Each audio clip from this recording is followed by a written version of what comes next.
Hi, this is Fidel. Hi, my name is Lucia. And This is our sweetheart story. Well, this is our sweetheart story. So we'll be reaching 3 years on October 19th of this year. And we'll be getting married on Leap Day next year, February 29th, 2020. How did we meet? Ooh, we met at Rebel Bank, remember? That's what he tells his whole family. But honestly, we met on an online dating site. Okay. We did. That's how we met. He kept messaging me, and I kept ignoring his messages. Till one point I was like, okay, let me just answer his messages.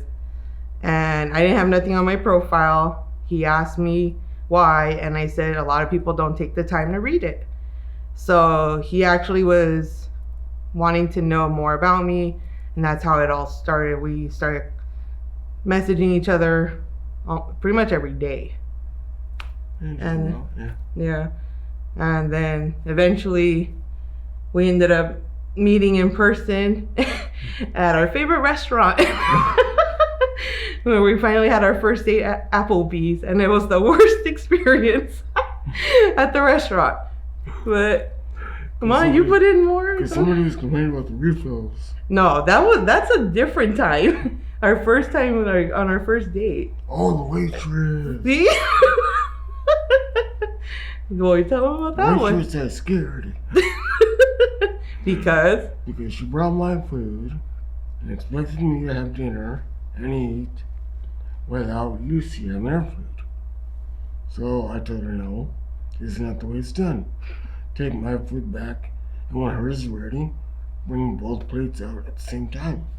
And for this being the first time that we met each other, I was scared because he was saying it with so much like anger, and I was like, oh God, oh, okay. But then eventually it all got fixed. And then the date continued on. So after that, we continued to talk to each other and see each other. So eventually we ended up becoming boyfriend and girlfriend. And where did you ask me at? I had totally kept her off guard. She told me no holidays. No. Where did we meet? Where did you ask me to be your girlfriend? Where did I ask you? Oh, at Disneyland. We went to the Halloween party a few years ago, and she dressed up as Snow White, and I dressed up as Grumpy. And I asked her to be my girlfriend in front of the castle. And I honestly never expected that.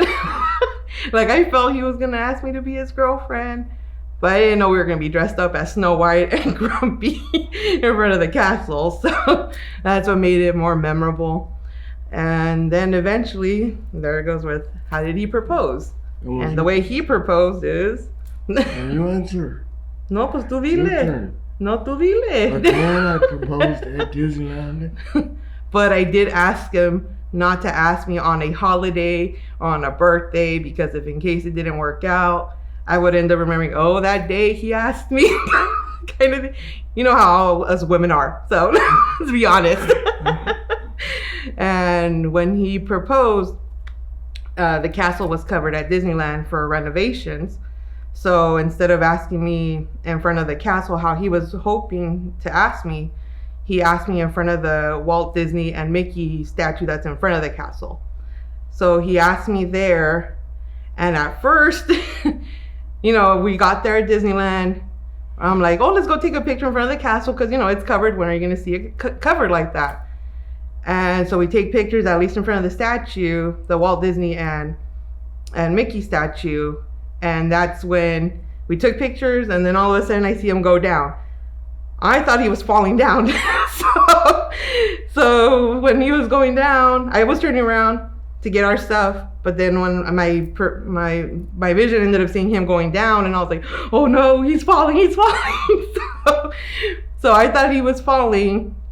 By the time I turned around, it's when he got on one knee and was holding the ring up and asked me, will you marry me? And then how did I respond? Oh God, little kids. For 10 minutes straight, she was nothing but F words and every other word you can think of. Them little kids got an education. Well, they learned how to say bad words at Disneyland because I was cussing like a sailor that day because I couldn't believe it. It's like I honestly felt like he was going to propose, but I didn't know when and where. And he proposed, and yeah, I started cussing like a sailor in front of all these people I didn't know, and then they're congratulating me, and at the same time I'm like, I'm sorry, I cussed in front of your children. Like, I still ended up apologizing after, and that's how he ended up proposing. What do you look forward to about the wedding? I look forward to just, of course, marrying Lucy, the person that completely understands me, even though we butt heads sometimes. But what couple doesn't butt heads? Exactly. And I mean, I look forward to our friends and family helping us spend that day together, starting our marriage. And even though I completely agree with him, what I'm looking forward to is the stress being over from all this planning. Because yeah, when you plan an event, you don't realize how many details go into it, and that's where we do butt heads every once in a while, but that's how we're learning how to understand one another, what he likes, what I like, where we end up compromising together at the end with both of our opinions going into it, and then making a final decision. And that's how we've been seeing, like, and I've told him too, like, well, they're all little challenges that what we're going through right now. So this is a challenge that we could expect to see in the future. So at least we're seeing how it is right now, and then we'll end up, if it happens in the future, at least we know how to work our way through it to get a solution out of it, no matter if it's a good one or a bad one. And well, you defined your sense of love, or how do I define love? I mean, no matter what, arguing, being in a good mood. I mean, if you argue, you take a step back, think about it, and hey, understand that she doesn't see things like I do in my mind. I don't see things how she does. But at the end, we come together and those ideas merge. Mm-hmm. And whether her solution's better or mine's better, we try to incorporate it. And then with my definition of love, it's pretty much what he said too, in that sense. But it's just waking up every day knowing that I'm gonna get to see you every day. And I won't have to drive all the way over here anymore. Like, I get to see, like, I'm not gonna come all the time just to like visit you. It's gonna be an established every day seeing you, because I do miss you every day. But you don't realize how much you care for one another with just like the 10 minutes you're away from each other. So love is like pretty much, I'm getting all teary, sorry. Like, but it's just, if there's love between two people, there's always going to be a way to understand one another, no matter what the situation is. And even then, we love trying out new things. So that's what I feel like what defines love, is that we're always willing to try out new things, no matter even if it's scary or if it's not. We always back each other up and go forward with it. Even if I can be hard-headed, he could be hard-headed, but I'm the one that has mostly anxiety. I stress over a lot of things, but he's the one that keeps me balanced, in the sense of, well, don't overthink it this way. So we balance each other out as best as we can.